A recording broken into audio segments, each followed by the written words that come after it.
வாங்க வெள்ளை ரவையில் மாங்காய் உப்புமா செய்யலாம். எப்படி செய்யலான்னு பார்க்கலாம். இதுக்கு தேவையான அளவுக்கு எண்ணெய் ஊற்றிக்கோங்க. கடலை எண்ணெய் தேவையான அளவுக்கு கொஞ்சம் 2 குழிக்கரண்டி கடலை எண்ணெய் ஊற்றிக்கோங்க. அடுத்து கொஞ்சம் பாசிப்பருப்பு, ஒரு 1 ஸ்பூன் பாசிப்பருப்பு போட்டுக்கோங்க. இங்கே பாசிப்பருப்பு பொரிஞ்சோடனே இந்த ரவையை போட்டு நல்லா கலரி எடுத்துக்கோங்க. இந்த கடலை எண்ணெயிலேயே நல்லா வறுத்து எடுத்துக்கோங்க. ரவையில் நல்லா பொரிஞ்சிருந்துச்சு, நல்லா பொரிஞ்சாச்சு. இது வறுத்தாச்சு. ஒரு தட்டில் எடுத்து கொட்டிக்கலாம். அதுக்கு கொஞ்சம் கடலை எண்ணெய் ஊற்றிக்கோங்க. தாளிக்கிறதுக்கு 1 ஸ்பூன் எண்ணெய் காஞ்சோடனே சின்ன வெங்காயம், கொஞ்சம் பச்சை மிளகாய் ஒரு 3, ஒரு துண்டு இஞ்சி கட் பண்ணி போட்டுக்கா. அதுக்கு கருவேப்பு இது நல்லா வணக்கி வச்சுக்கோங்க. இது வணங்கிறதுக்குள்ள மாங்காய் திருவிட்டு வந்துடலாம். வாங்க நல்லா இந்த சைஸுக்கு திருவி எடுத்துக்கோங்க.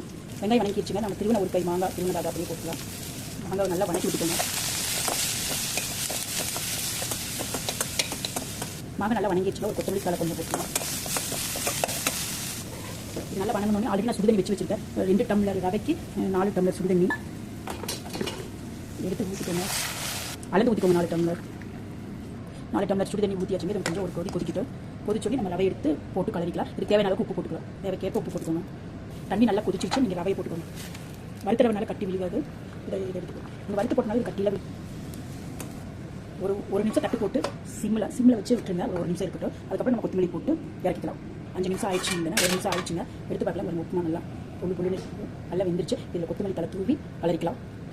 கொஞ்சம் இது நல்ல தக்காளி தேவையில்லை. இதுவே நல்லா புளிப்பாக இருக்கும்.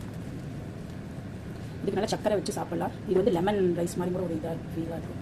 இது செஞ்சு பார்த்து சாப்பிட்டு பார்த்து சொல்லுங்கள். நான் வச்சு காமிக்கிறேன். அது நல்லா சாஃப்டாக வெந்திருக்கு உப்புமா. சக்கரை வச்சு இந்த உப்புமா ரெடி. நீங்களும் செஞ்சு பார்த்து எப்படி இருக்குன்னு சொல்லுங்கள். பாய்.